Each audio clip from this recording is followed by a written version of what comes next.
نحمده ونصلي على رسوله الكريم أما بعد فأعوذ بالله من الشيطان الرجيم بسم الله الرحمن الرحيم رب اشرح لي صدري ويسر لي أمري واحلل عقدة من لساني يفقه قولي آمين يا رب العالمين. السلام علیکم ورحمت الله وبرکاته. الله مراوله الله دې وکړي چې ټول خوندې او خالګانې روغې جوړې او د بهترین ایمان سره وي. نو نن ان شاء الله زموږ د استغفار شپږم پارت دی. نو زموږ د الله تعالی څخه دغه دعا ده چې زموږ په دعاګانو کې برکت واچوي. موږ ته د دې دعا د زده کولو بهترینه طریقه راوښیي، په بهترینه طریقه سره زده کړو او زموږ په عملونو کې د اضافه کړي. امین یا رب العالمین. نو نن به بیا موږ ان شاء الله د دعا د زده کولو څخه مخکې به یو څو خبرې وکړو، لکه څنګه چې استاد اجي ویلي و چې آیا کله نه کله یعنی موږ خپل په کور کې د تنګي احساس کوو چې زموږ نفس تنګ دی، زموږ زړه تنګ دی، یا زموږ زړه ته کوښښ کیږي، یعنی کور غټ وي لیکن زموږ زړه نه کوښښ وي. نو دا احساس موږ ته پیدا کیږي یا نه پیدا کیږي؟ او کله نه کله پیدا سي هم کیږي چې دا کور ډیر کوښښ وي لیکن دا زموږ زړه ډیر پرسکون وي، ډیر خوشاله وي، ډیر آرام وي. یعنی داسې اکثره وخت دا زموږ ټولو سره داسې واقعیت پیښ شوي دي، نه یعنی موږ داسې واقعیتو څخه تیر شوي یو. یعنی دا همیشه نه کله زموږ سره داسې کیږي. او یو بل مثال دلته استاد اجي راوړی و چې یعنی آیا کله نه کله د خرڅ په سودا نه د خرڅولو په معاملو کې یعنی موږ دا احساس کړی دی یا موږ دا احساس لرو چې زما لاس تنګ دی، ما په لاس کې شی نشته، یعنی دا مشکل زموږ سره واقع شوی دی. نه یعنی موږ غواړو چې موږ ډیر خرڅ کو، ډیر شان ډیر پیسې مطلب مصرف کو د الله تعالی په لار کې، دغه سه موږ نور خرچه وکړو لیکن موږ په لاس کې شی نشته، یعنی موږ د دا مشکل معلومیږي، دا موږ ته ډیره تنګي معلومیږي. انده سه کله کیږي زموږ سره، نه یعنی کله زموږ لاس ډیر فراغ، موږ په لاس کې هر شی وي، نو موږ چې څه غواړو موږ هغه رقم خریداري کوای سو، موږ هغه رقم مصرفولای سو. لیکن بعضی اوقات یعنی بعضی وخت بیا زموږ لاسونه ډیر تنګ وي، موږ څه غواړو چې وي مطلب موږ په نظر کې ډیر شي چې موږ وکړو لیکن موږ په لاس کې شی نه. او چې په قران کریم او حدیث کې چې کله موږ د رزق لفظ واورو، د رزق لفظ راځي، نو په دا رزق یعنی چې شامل دي، اولادونه شامل دي، په دې کې وخت شامل دي، زموږ صلاحیتونه، زموږ علم، زموږ پوهه، زموږ فیملی، زموږ صحت، زموږ رزق، زموږ روزي. او په قران کریم کې چې موږ د رزق په اړه کې چې یعنی موږ ته معلومات شته یا موږ په پوهه یو، یعنی هغه په قران کریم کې داسې دي چې رزق په رزق کې د تنګي او ډېر د چې د ټوله د الله تعالی په لاس، یعنی زموږ په رزق کې چې د فراخي وي د الله تعالی د الله تعالی طرف څخه دي، او زموږ په رزق کې چې بیا کله دغه تنګي راځي نو دا هم د الله تعالی طرف دي. او الله تعالی په قران مجید کې دا فرمایلی دي اولم يروا ان الله يبسط الرزق لمن يشاء ويقدر ان في ذلك لآيات لقوم يؤمنون. نو آیا هغه نه لیدلی یا هغه نه ګوري چې الله تعالی چې غوښتلی دی هغه ته رزق ورکړي دي، او چاته چې نه دی ورکړي رزق چې نه دی غوښتلی هغه ته تنګي ورکړي ده. نو بهشکه په دې کې د هغو خلکو لپاره یقینا ډېرې نشانیانې دي، یعنی څوک چې په دې باندې ایمان راوړي. او د ایمان والو د لپاره کومې نشانیانې دي؟ یعنی د هغو د لپاره دا نشانې ده چې هغه دا رزق دی بل د ځان څخه نه بولي یا نه ګڼي، یعنی هغه دا رزق چې دی د الله تعالی طرف څخه یې بولي. او کله چې د چا سره دا رزق ډیر وي نو هغه همیشه د الله تعالی شکر ادا کوي، او کله چې تنګي پراسي نو په هغه وخت کې هم دوی د الله تعالی شکر ادا کوي، الحمدلله وایي. یعنی هغه دا وایي چې کله الله تعالی موږ سره کول فراخ راکړل، او کله چې موږ څخه واخیستل نو واخیستل نه د الله تعالی کارونه دي. یعنی چې کله یو نفر په یو کمپنی کې یا یو آفیس یعنی دفتر کې کار کوي او د هغه د خپل د مشر څخه ډیر خوشاله وي چې دغه زما رزق د زما مال چې دی ماته دغه زما مشر راکړي، زما باس راکړي دي، نو هغه ډیر خوشاله وي، یعنی هغه ته هغه کار په دې کې ډیر کوي، دغه دې کې مال دولت ډیر سي. او چې کله دغه باس یعنی مشر د څخه برته دغه جاب یا د وظیفه واخلي نو برته په دغه تنګي راسي، سختي راسي، نو دوی برته دغه مشر یعنی د خپل د باس دوی برته دشمن سي، دوی وایي چې برته زما څخه دا ټول شان د برته زما څخه واخیست، زه به رزق کړم، زه به کار کړم، زه به وظیفه کړم. لیکن یو ایماندار شخص یا انسان چې دی یعنی هغه د هر څه چې دی هغه د الله تعالی د جانب څخه بولي چې راکون کې الله تعالی دی او زما څخه د رزق اخیستون کې الله تعالی دی، یعنی هغه دا ټول چې دی الله تعالی باندې توکل کړی دی، دا ټول د الله تعالی څخه دی غواړي. یعنی یو ایماندار شخص دا فکر کوي د ازما مشر چې ماته دغه سالري د تنخواه راکوي دا د الله تعالی طرف څخه ده، او چې دی ماته بونس دی ماته اضافي پیسې راکوي تنخواه لپاره کوي دا هم د الله تعالی طرفه څخه ده. یعنی الله تعالی نه د پزړه کې رحم پیدا کړی زما د پاره نه چې دې په ما باندې مهربانه کړی دی. یعنی هغه د هر څه الله تعالی د پاره دی کوي نه چې د الله تعالی زما د پاره کړی دی هر څه. نو موږ باید په دې باندې ځانونه پوکو چې رازق چې دی هغه د الله تعالی د ذات څخه دی. یعنی صرف الله دی چې هغه په یو ځای کې زموږ لپاره برکت ډیروي او په بل وخت کې بیا ورته زموږ څخه هغه برکت اخلي. دا ټول الله تعالی دی. او بیا یو بل خبره چې الله تعالی په قران مجید کې فرمایلی ده او ویلي دی چې اکثره خلک هغه په دې نه پوهیږي. یعنی هغه ته دا معلومه نه قل ان ربي يبسط الرزق لمن يشاء ويقدر ولكن اکثر الناس لا يعلمون. یعنی تاسو وایاست چې بهشکه زما رب هغه رزق پرخه کولو والا دی چاته چې هغه غواړي او هغه تنګولو والا دی، لیکن وای اکثره خلک چې د علم نه لري یعنی نه اخلي او هغه د خلک غواړي نه چې دا علم حاصله کړي په دې باندې هغه ځان په هک. نو داسې خلک همیشه و نور خلکو ته کریډیټ ورکوي. یعنی دا هر څه دوی په هغه پسې مربوط کوي چې دا مال ماته د انسان راکړي، دا دولت ماته د انسان راکړي، دا رزق ماته د انسان راکړي. او بیا داسې وایي چې پلانیز ما سفارش واغه چاته وکړي هغه ماته دا وظیفه راکړل، یا یو چا ما سره کومک وکړي ماته دا وظیفه حاصله سول. یعنی هغه بیا داسې خبرې کوي. لیکن دا صحیح خبره ده. الله تعالی دا خلک زموږ لپاره ذریعہ کړی ده، زموږ لپاره دوی ذریعہ جوړ کړی ده. یعنی موږ باید د خلکو شکر گزاري هم وکړو، لیکن باید موږ همیشه الله تعالی په یاد کو، باید موږ همیشه د الله تعالی شکر ادا کو. دا سیم باید موږ ونه چې صحیح ده بس دا خاصه چې د الله تعالی وکړل دا خو ته یو صرف ما لپاره یو ذریعہ و یو سبب و. یعنی دا خبره موږ لپاره شنه ده چې موږ وکړو. موږ به هم د انسان شکر گزاري کوو او موږ به اصلي هدف چې هغه موږ الله تعالی طرف ته موږ به د هغه څخه شکر گزار همیشه اوسېږو. نو موږ باید داسې وایو چې الحمدلله ته زموږ لپاره یو ذریعہ راغلی، ته زموږ لپاره یو سبب یا ذریعہ الله تعالی جوړ کړی را استولی. نو زه به هم خپل د رب شکر گزار اوسم همیشه او رب ستا شکر گزار اوسم او تا ته هم الله تعالی اجر او ثوابونه درکړي. او یعنی که موږ وګورو د نن سبا انسانان چې یو او بل ته ژاړي زاري ورته کوي، د انسانانو څخه دوی ځان ته رزق ټولوي، رزق غواړي. نو که موږ فکر وکړو که موږ الله تعالی ته دونه زاري دونه عاجزي ورته وکړو دونه ژړا ورته وکړو نو الله تعالی به موږ ته د داسې ځای څخه دا رزق موږ ته راکړي چې موږ به هیڅ د داسې رزق هیڅ کله هم سوچ او فکر نه کړی. د داسې لارو څخه الله تعالی موږ ته دغه رزق برابر کړي. په الله باندې توکل کول، په الله باندې ایمان راوړل او الله چې دی هغه رازق ګڼل. نو که دا موږ وکړو نو دا زموږ په داخل کې دغه زموږ خودداري چې ده دغه مضبوطه کیږي په موږ په دغه ایمان سره او د الله باندې په توکل کولو سره. او دا موږ چې و بندگانو ته یعنی و انسانانو ته یو بل چاته چې موږ د ژړا کوو، عاجزي ورته کوو، زاري ورته کوو، د یوه نظر څخه دا زموږ د ځان دا بې عزتي ده. یعنی دا زموږ کمزوري ده چې موږ یو انسان د خپل کمزوري ښکاره کوو. او څوک چې په الله باندې توکل وکړي او په الله باندې ایمان وساتي نو دا خپل عزت او خپل ناموس ته انسان قایمه کوي. دعا هیڅ وخت نه رد کیږي. الله تعالی دا دعا ته یو معین وخت ټاکلی دی. لکه څنګه چې استاد ویل چې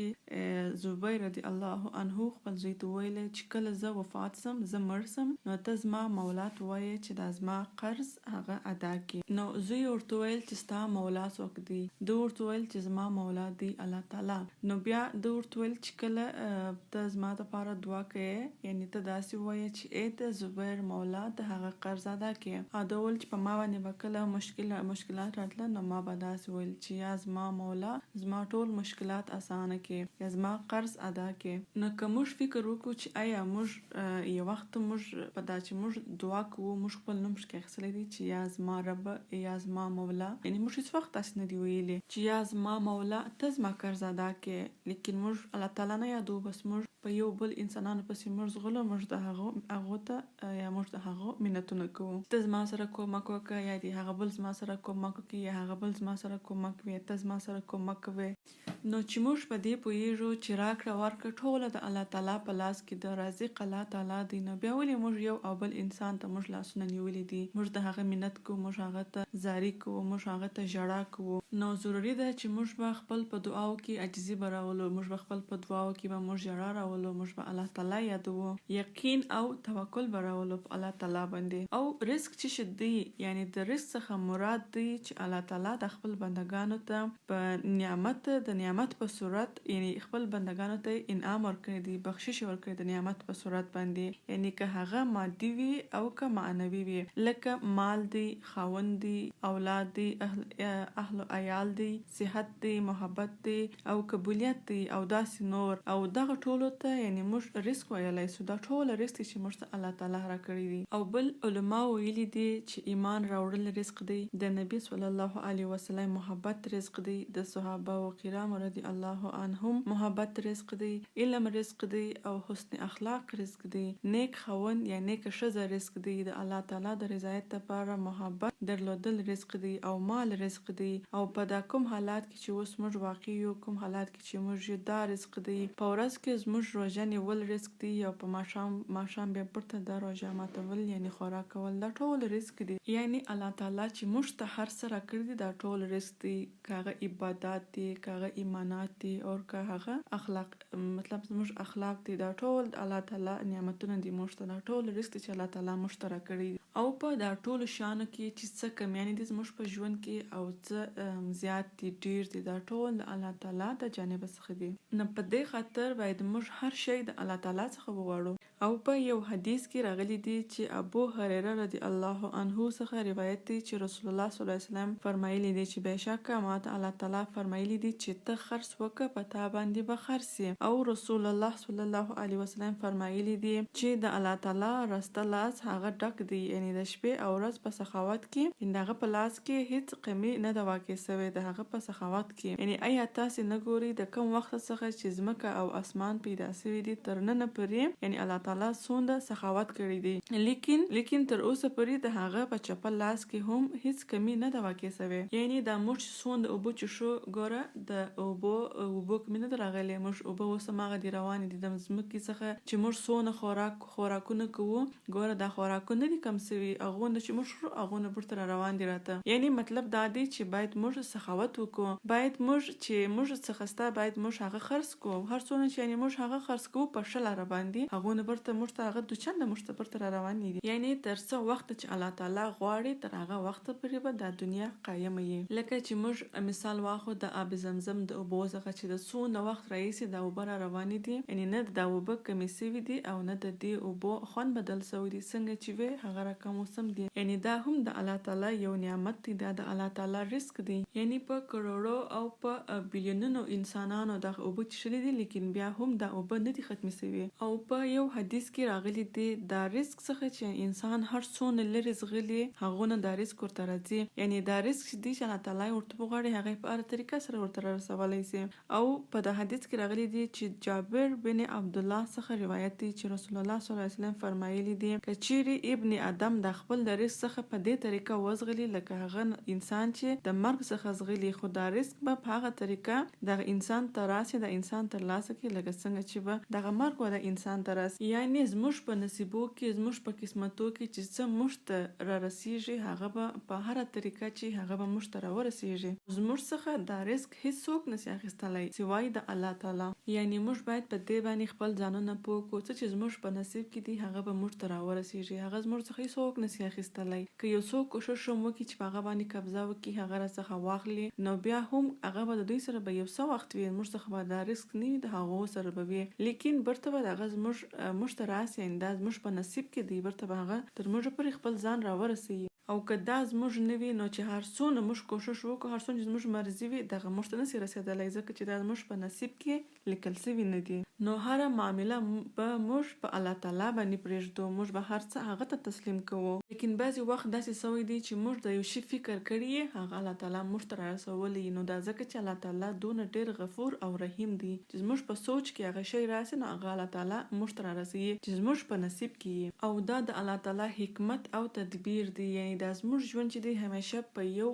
مرحله باندې نه دی، یعنی دا داسې مرحله دی لکه موږ کوچنیانو موږ ژوند یو رقم و، موږ لږ غټان سو زموږ ژوند بل رقم دی، په موږ چې لږ عمر تیریږي زموږ ژوند شاید نور چینج سي بل رقم سي، او هغه ته چې بیا موږ ډېر وخت تیر سو اخواته ولاړ سو بیا شاید زموږ ژوند بل رقم یې. یعنی دا داسې مرحله په مرحله سلسله په سلسله دی چې موږ ته په کم عمر کې یعنی څومره رزق را رسیږي، چې موږ کوچني وو څومره رزق دی، موږ چې اوس غټان سوي څومره رزق دی، د دې بعده به څومره رزق رزق هغه بعد بسون رزق یعنی څه چې زموږ په نصیب کې دي هغه به موږ ته را رسیږي چې په کم عمر کې په څونه وخت کې به دا زموږ سره وي او دا به زموږ سره نه وي او بعضی وخت چې دا زموږ پر رزق کې کومه تنګي وي کومه کمی وي نو دا بعضی وخت زموږ د ګناهونو د وجې هم دا کېدای چې دا زموږ پر رزق کې کمی راوستل کمی راتله او بعضی وخت دا زموږ خیالات چې دي چې زموږ الله تعالی ته ځان نه نږدې کیږي یا موږ الله تعالی رسول ته زړه نه نږدې کیږي یا موږ د خلکو په باره کې ښه فکر نه کوو یا مطلب داسې زموږ زړه تنګي وي نفس تنګي وي دا ټول د دې وجه هم کېدای چې دا زموږ ګناهونه وي او لکه په قرآن عظیم الشان کې دا بار بار راغلي دي چې انبیاو به خپل قومو ته ویل چې تاسې خپل استغفار وکړئ تاسې د الله تعالی څخه بخښنه وغواړئ تاسې خپل د ګناهونو توبه وباسئ د هغه استغفار او حسن بصري رحم الله ویلي دي چې په الله دې مې قسم چې په دغه بادو کې ستاسې رزق دی لیکن ستاسې د خپل غلطیانو او اعمالو د وجې تاسې د دې څخه خپل ځانونه محروم کړي دي یعنی تاسې د دې رزق څخه محروم یاست الله تعالی وايي خپل بندگانو ته رزق ورکوي لیکن دا زموږ غلطیانې او زموږ اعمال چې دي هغه موږ د دې رزق څخه محروم کوي او ویل سوي دي وای د بخیل انسان پر رزق هم کمی راتلای سي د بخیل انسان رزق لږیدای سي دغه رزق دی هغه کمیدو کې راځي هغه کمیږي او دا حدیث د دې دلالت کوي چې ابو هريره رضی الله عنه څخه روایت دی چې نبی کریم صلی الله علیه وسلم فرمایلی دي چې داسې ورځ هم نه درغلي چې انسان سهار راویښ سي او د اسمانه څخه د دوی فرشتي نه وي ورته راکښته سوي یو فرشته به وایي چې ای الله دا خرڅ کوونکو ولا ته د هغو بدله ورکړي او بله فرشته به وایي چې یا الله دا چا چې خپل مال درولی دی یعنی خرڅ کړی نه دی د هغوی مال به دروي یعنی که یو انسان سهار راویښ سي هغه دا اراده وکړي چې زه به نن دا صدقه کوم یا زه به نن یو چاته خپل د مال یا خپل د رزق څخه فایده رسوم یا زه به نن خندا کوم دا ټوله یعنی رزق دی خندا کول مینه محبت کول د چا سره صدقه کول یعنی دا ټول رزق دی چې هغه انسان دا اراده وکړي یا یو چاته علم رسول چې موږ سوردلی دی هغه تر بل پورې رسول نو په دې سره به موږ ته د فرشتګانو او د یعنی د ملایکو دعاګانې ورسیږي او که موږ راویښ سو او دا وایي چې بس هیڅ نه کوم بس ګورم چې شي کیږي نو دا ټول چې دا تنګي ده دا تنګي نور پسې ډیریږي یعنی سونه چې تاسې خرڅوي یعنی هغه نه تاسې برته لاس ته راوړي تاسې راټولوي تاسې جمع کوي او سونه چې موږ ودرو هغه د زموږ په لاسو کې تنګي راځي زموږ په رزق کې تنګي او کمی راځي او دا د رزق ویشل یا رزق یو بل ته ورکول یا دا رزق تقسیم کول یعنی د دې اسباب چې دي دا موږ په درې کټګوري سره ویشلای سو اول دی تقوا او توکل یعنی پرهیزګاري د چې مطلب د غلطو کارو څخه پرهیزګاري او په الله باندې توکل کول او دوم دی شکرګزاري یعنی په هر حال کې چې موږ باید الله تعالی شکرګزاري وکړو ناشکری چې د هغه رزق خوري او په انسانانو باندې باور کول یعنی دا هم شنه دی باید موږ خپل باور ټول په الله تعالی باندې وي او دریم دی دعا او استغفار توبه کول او د نن استغفار چې دی دا په کور کې د رزق او برکت راوړل ولا دی ان شاء الله چې موږ وایو او زموږ د نن استغفار دی اللهم اغفر لي ذنبي ووسع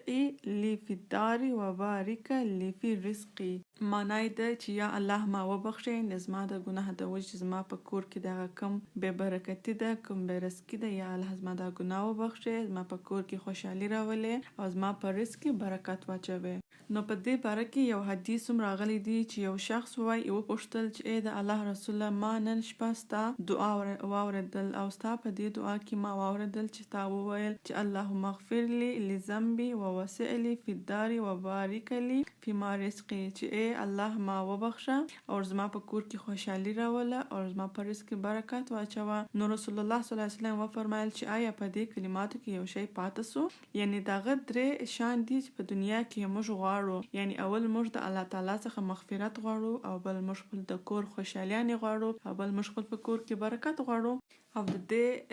لفظي ترجمه ده اللهم اغفر لي ای الله ما وبخښه ذنبي زما ګناهونه ووسع لي او خوشحالي راکې فی الدار زما په کور کې وبارک لي او